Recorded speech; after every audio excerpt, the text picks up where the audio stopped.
Good evening. My name is Jared Hawkins. I want to talk today about land conservation, why it's important to me, why it should be important to everyone else, and what our current system is in place for dealing with it. So, for starters, I grew up on Spencer Mountain, surrounded by woods. You could take 30 steps out of my back porch, off my back porch, and be so consumed by nature that you could turn around and never know there was a house behind you.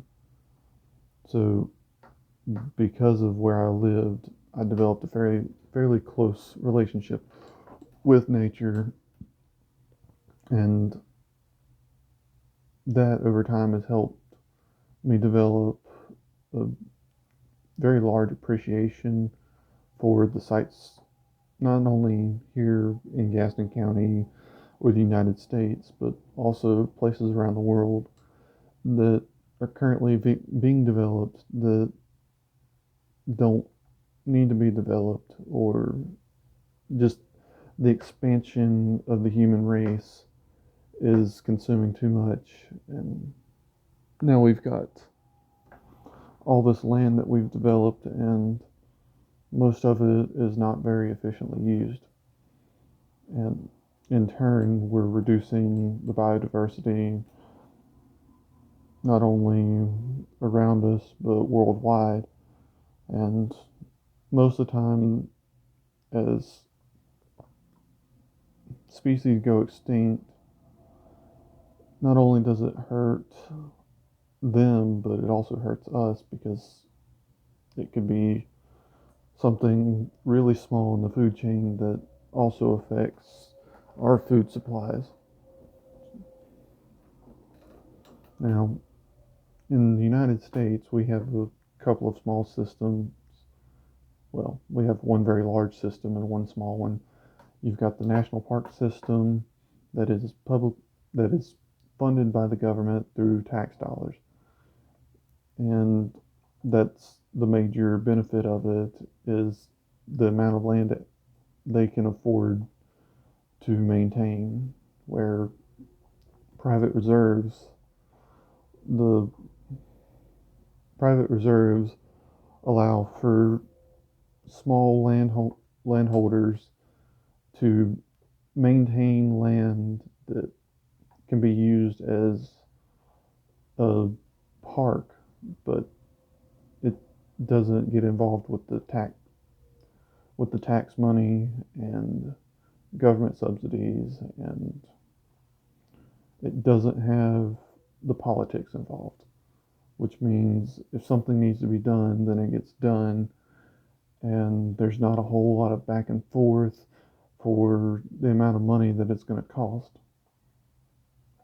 But it's neither system is super effective at what it's supposed to do, and in all, we really need both of them to be able to maintain enough land within the states to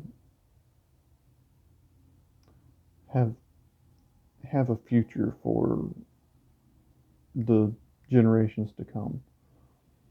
So land rehabilitation is would actually help with the national park system, because instead of taking land that we could institute into the national park system, it instead takes land that we've already developed and reuses it for something else. So the so we take an old mill, we tear it down, we rebuild on top of it. Or you take that mill, you tear it down, and you let nature take back over. So you plant trees and get rid of all the fences and whatever's around it to allow nature to come back in and use that area again. And that's where the real future is, but it's not popular because it's expensive, and the processes are not very well developed because nobody wants to have to spend that money. So In conclusion, land conservancy is important because it it gives us a point to pass on to the future generations. But in turn, we have to better develop resources for more efficiently use the resources we have. Uh, Thanks for watching this video. I know it's kind of boring, but land conservation is not a very exciting topic. But thank you and good night.